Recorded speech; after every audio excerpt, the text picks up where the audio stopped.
नमस्कार, expose today news channel में आप सभी का स्वागत है। मैं हूं आपके साथ भारती लोधी। आइए बढ़ते हैं खबर की ओर। आज हमारी बात आमिर अकील से हुई, जिन्हें कांग्रेस से टिकट न मिलने पर निर्दलीय खड़े होने का फैसला लेना पड़ा। हमारे संवाददाता ने उनके भोपाल टॉकीज चौराहा स्थित नवीन कार्यालय पर चर्चा हुई। चर्चा में उन्होंने बताया कि उत्तर से निर्दलीय उम्मीदवार आमिर अकील ने कहा कि मैंने कांग्रेस की सेवा 30 वर्षों से लगातार सेवा की है और इस सेवा के बदले कांग्रेस से टिकट की मांग की, लेकिन कांग्रेस पार्टी के प्रदेश अध्यक्ष कमलनाथ ने समय सेवा को कोई तवज्जो ही नहीं दी। इसलिए हमने निर्दलीय खड़े होने का फैसला लिया और कहा कि जनता की सेवा पिछले 30 सालों से लगातार करते आ रहा हूं, इसलिए जनता का पूरा समर्थन मेरे साथ है। कांग्रेस ने टिकट उनके बड़े भाई आरिफ अकील के बेटे आतिफ अकील को दिया। ये पार्टी की अंदरूनी क्या वजह है, ये पार्टी जाने। उन्होंने बताया कि मेरा जनसंपर्क पूरे उत्तर क्षेत्र में चल रहा है एवं जनता मुझे चाहती है और जनता का पूरा समर्थन है। उत्तर क्षेत्र की जनता ने मुझे विश्वास दिलाया कि अब की बार आमिर सरकार का नारा देकर मुझे आशीर्वाद दिया है और मुझे विश्वास दिलाया है कि इस बार का निर्दलीय चुनाव जीत के जनता का विश्वास हासिल करूंगा एवं क्षेत्र के अधूरे विकास कार्य रुके हुए हैं, उन विकास कार्यों को पूर्ण करूंगा। साथ ही उन्होंने बताया कि पूरी जनता का समर्थन मेरे साथ है और मैं निर्दलीय चुनाव जीतने के उपरांत जीत का सर्टिफिकेट जो मुझे दिया जाएगा वह सबसे पहले आशीर्वाद स्वरूप अपने बड़े भाई आरिफ अकील के चरणों में रखूंगा। आमिर अकील ने कहा कि ना मैं रुकूंगा ना थकूंगा, बस चलते चला जाऊंगा। जनता के विश्वास हासिल करने के लिए निरंतर प्रयास करता रहूंगा। कैमरामैन अजीत सक्सेना के साथ हरीश विश्वकर्मा की रिपोर्ट। नमस्कार, आप देख रहे हैं एक्सपोज टुडे और मेरे साथ में है आमिर अतीक जी। सर, आपका स्वागत। धन्यवाद सर, बहुत शुक्रिया आपका। 30 साल से मैं लोगों के बीच में मौजूद हूँ और जिस आदमी ने भी मुझे जिस टाइम आवाज़ दी है आमिर अकील उसी टाइम उसके पास पहुँचा है। चाहे उत्तर विधानसभा हो या दीगर विधानसभा हो, मैंने कभी भेदभाव नहीं करा कि ये दूसरी विधानसभा का है या उत्तर विधानसभा का है। जिस तरह जिसको भी ज़रूरत पड़ी हो, चाहे वो कोर्ट का मामला हो, हॉस्पिटल का मामला हो, थाने का हो, कहीं का भी हो, आमिर अकील को अपना नाम बता के काम कराने का तरीक़ा मालूम था। आमिर अकील काम कराता था, कराता है और कराता रहेगा। सर, अभी आपने अपोजिशन के अंदर मतलब अभी आपने निर्दलीय खड़े हुए हैं, तो मेरा आपसे ये कहना है कि आपने किसी पार्टी दूसरी पार्टी के थ्रू अपना टिकट क्यों नहीं लिया, आपने निर्दलीय ही क्यों चुना? मैंने 30 साल से कांग्रेस का झंडा और डंडा पकड़ा था। जब कमलनाथ जी का सर्वे हुआ तो उसमें सर्वे पर ही मेरा नाम था। किसी चैनल के माध्यम से नाम भी आया था कि आमिर अकील का जो नाम आया है सर्वे में वो उत्तर विधानसभा में पहला नाम है। लेकिन मेरे और हमारे जितने भी चाहने वाले लोग हैं उनकी सबकी ख्वाहिश ये थी कि आरिफ अकील साहब सेहतमंद रहें और वो इलेक्शन लड़े और हम उनके साथ काम करें, लेकिन उनकी सेहत ने साथ नहीं दिया।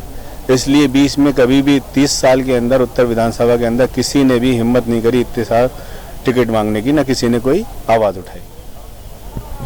सर, परिवार के अंदर ही अभी दो जी बंटवारे हो रहे हैं, एक आप निर्दलीय खड़े हुए हैं और एक कांग्रेस से खड़े हुए हैं, तो आप इसको किस तरीके से देखते हैं? मेरा मानना ये है कि मेरी जितनी सियासत का तजुर्बा है वो कैंडिडेट की उतनी उम्र है।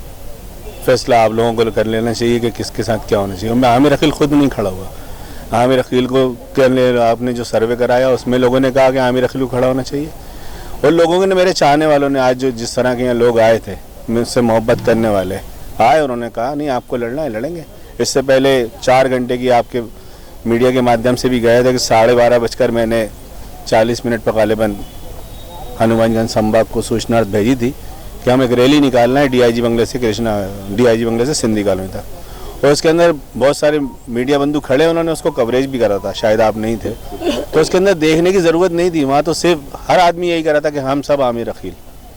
तो हम सब आमिर अकील तो हमारे परिवार की तो परंपरा रही है कि हमको जब कोई परखता है तो हम उस परखने के अंदर उसको सबक सिखाते हैं। सबक इस तरह से सिखा देते हैं कि बड़े भैया मेरे जो पिता सामान्य हैं उनको भी हम मछली से जिता के लाए थे, और ये हम वही स्तंभ यहाँ बैठे हुए हैं इस टाइम जो उनको इंडिपेंडेंट जिता के लाए थे। उसके बाद उन्होंने कभी देखा नहीं पीछे पलट के, और हम लोगों ने अपने जिस तरह से जितनी हमारी औक़त थी, ताकत थी, क़ुव्वत थी, जितने भी भाई यहाँ बैठे हुए हैं सब ने अपनी जी जान से, मोहब्बत से, मेहनत से, मशक्क़त से कांग्रेस का डंडा और झंडा ऊंचा उठा के रखा। जब सर्वे में आमिर अकील का नाम है और आप कह भी रहे हो, कमलनाथ जी ने मुझसे खुद कहा कि मैं चाहता हूँ कि तू लड़, तेरा सर्वे में नाम है, जिस तरह के मेरे खाके बने हुए उसमें तू पूरा फुलफिल हो रहा है, तो फिर क्यों आमिर अकील का नाम नहीं? यकीनन कहीं ना कहीं कुछ ना कुछ प्रेशर रहा होगा, कुछ ना कुछ दान दक्षिणा रही होगी, कुछ ना कुछ मामला दूसरे रहे होंगे। और मुझसे लोगों ने कहा कि लड़ो, तो मैं लड़ा। मुझे कोई शौक़ नहीं आ रहा कि अब जब को जनता को परेशान करूँ, अपने चाहने वालों को परेशान करूँ कि आओ आमिर अकील जिंदाबाद के नारे लगाओ, कांग्रेस पार्टी के जिंदाबाद के नारे लगाओ। जब वक्त नहीं है, लगाने का नहीं है, आपने नहीं समझा, आपने परखा नहीं और आपने उठा के दे दिया। लाइट मोटर व्हीकल गाड़ी चलाने वाले को कभी भी ट्राला नहीं देते चलाने के लिए। उसको लाइट मोटर व्हीकल पहले चलवाते हैं, फिर मीडियम मोटर व्हीकल लाते हैं, फिर हैवी मोटर व्हीकल लाते हैं, फिर उसके बाद ट्राला चलवाने की बात करते हैं। मैं तो 33 साल से हैवी मोटर व्हीकल का लाइसेंस मेरे पास मौजूद है। आपकी काफ़ी लोकप्रियता है, तो हमने देखा है भी कई लोगों को, हम लोगों ने पूछा, आपका सर्वे भी किया और काफ़ी अच्छी लोकप्रियता है। तो आपको क्या लगता है किन किन मुद्दों के ऊपर अभी आप बैठे हुए हैं? कि अभी आपको लगता है कि इन मुद्दों के ऊपर मुझे इलेक्शन के अंदर मुझे सब विजय मिलेगी?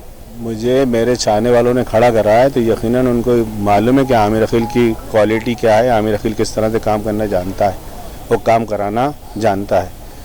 छोटी सी मिसाल बता दूं, 13 महीने की जो कमलनाथ जी की सरकार रही, उस सरकार के अंदर बैरसिया बस स्टैंड का 2 करोड़ रुपए का रोड सेंक्शन हुआ था। सरकार गिर गई, सारी चीज़ें हो गई, महापौर जी की हठधर्मी रही, सब कुछ चलती रही। ये आप लोगों के सामने, और आप लोग तो मीडिया के बंधु है, कसता हूँ, आप लोग खुद जाके देखिए कि उस कार्यकाल के अंदर आमिर अकील अपने बलबूते पे 14 करोड़ रुपए सेंक्शन करा के लाया था नगर निगम के अंदर से। तो ये मेरी कारगुजारी है कि मैंने जो कहा है वो करा है। और जिस तरह से लोगों के यहाँ क्षेत्र में विकास हुआ है, एक लिमिटेड फंड होता है विधायक निधि, और उस विधायक निधि के अंदर और सोर्सेस तो यहाँ है नहीं, ना PWD है, ना BDA है, ना कुछ है। लिमिटेड रोड है जो दूसरे डिपार्टमेंट में है। नगर निगम के माध्यम से ही उत्तर विधानसभा में कार्यकाल होते हैं, सारी चीज़ें होती हैं, तो नगर निगम से काम कराने की क्षमता मुझे आती है। और जो इतनी बड़ी बात कर रहे हैं कि साहब मैं महापौर रहा, मैंने ये करा, तो उन्होंने कुछ नहीं करा। इतिहास गवाए, फाइलें गवाएं कि उन्होंने सिर्फ अंडा दिखाया, दाना दिया, ये बकरा दिखा के मुर्गी दी, एक कहावत ये भी कह सकते हैं। उन्होंने कुछ नहीं दिया, उत्तर विधानसभा को खोखला करा, सिर्फ खोखला करा। महापौर तो बने, वो महाचोर निकले, महापौर नहीं बन पाए। वो मेरा मुकाबला सिर्फ उनसे है, उसके अलावा किसी से नहीं है। दुनिया के बहुत सारे लोग लड़ना, इलेक्शन लड़े, मुझे आता है कि घर में कैसे बिठाना आता है, मैंने बहुत सीखा। 33 साल का मेरा एक्सपीरियंस है। मछली का इलेक्शन से आज़ाद उम्मीदवार से लेके 20 का कार्यकाल का एक ब्रेक रहा, वो लेके उसके बाद मंत्री का काल रहा, उसके बाद फिर 4 मरतबा का सिर्फ विधायक रहे, और उसके बाद फिर मंत्री बने, फिर विधायक रहे। तो ये सारे अनुभव मुझे हैं। जैसे कि कहा कि मैं तो नाम का विधायक था, काम के विधायक तो वो थे, तो मैं यकीनन काम का विधायक था। मैंने आपके जो आदेश होते थे वो काम करता था मैं। आपके के अलावा तो हमने तो अपने मुँह से अपनी बात नहीं करना चाहिए। ना मैं इतना बड़ा हूँ कि इस इतने बड़े नाम को साथ अपने जोड़ूं कि भगवान श्री राम और लक्ष्मण की एक कहावत है, तो आमिर अकील ने लक्ष्मण बनाए तो लक्ष्मण की रेखा पे खड़ा रहा। जब तक राम बड़े भाई ने इशारा नहीं करा कि तुझे आगे बढ़ना, तब तक आमिर अकील आगे नहीं बढ़ा। अब जनता के बीच क्या मैसेज देना चाहेंगे सर? जनता के बीच में मैसेज मैं नहीं दूंगा, जनता ने मुझे मैसेज भेजा कि तुम खड़े हो, तो मैं खड़ा होने आ गया। सर लेकिन वैसे कुछ मुद्दे तो हैं सर आपके, जो बिल्कुल जो बचे हुए काम हैं, रुके हुए काम पड़े हैं, आपको लग रहा है कि इन कामों के ऊपर मुझे, इन जो मेरे ये जो समस्या, इनके ऊपर मुझे जो वोट मांगना है? टोटल हमारे यहाँ पुराने भोपाल के अंदर एक बात है कि बहुत सारी, मैंने इससे भी पूर्व में भी आपसे कहा कि योजनाएं बहुत सारी बनती हैं, लेकिन योजनाओं का निराकरण नहीं होता। उसी योजनाओं का निराकरण करने के लिए एक मिसाल देखिए, पहले भी आपसे बात करी कि लिमिटेड फंड है विधायक का, उस विधायक के फंड से मैंने जो विकास करा है, आप और दूसरे विधानसभाओं के विकास के रजिस्टर उठा लीजिए और यहाँ पर देख लीजिए कि विधायक निधि का एक लिमिटेड फंड के अंदर मैंने कितने लोगों से काम नगर निगम के माध्यम से कराए। और मेरा विकास कराने का मुझे तरीका आता है, मैं करा लूँगा। और बहुत सारे काम रुके हुए हैं जो मेरी नज़र में, वो यकीनन मैं जीतने बाद कराऊंगा। मुझे अल्लाह की ज़ात पे पूरा भरोसा है, अपने भाइयों पे पूरा भरोसा है, अपने दोस्तों पे पूरा भरोसा है, अपने साथियों पे पूरा भरोसा है कि मैं इंशाल्लाह जीतूँगा। और जीतने के बाद अपना जो प्रमाण पत्र मुझे जीत का मिलेगा, वो अपना प्रमाण पत्र ले जाके सफ़े अव्वल में पहली फुर्सत में ले जाके आरिफ अकील साहब, मेरे जो बड़े भाई पिता समान हैं, उनके कदमों में रख दूंगा। बहुत बढ़िया कॉन्फिडेंस है सर आपका, हम आपकी जीत के लिए ईश्वर से प्रार्थना करते हैं। बहुत बहुत धन्यवाद हमें समय देने के लिए। बहुत बहुत धन्यवाद आपका, बहुत बहुत। फिलहाल के लिए इस खबर में इतना ही। आप देखते रहे एक्सपोज टुडे न्यूज़। नमस्कार।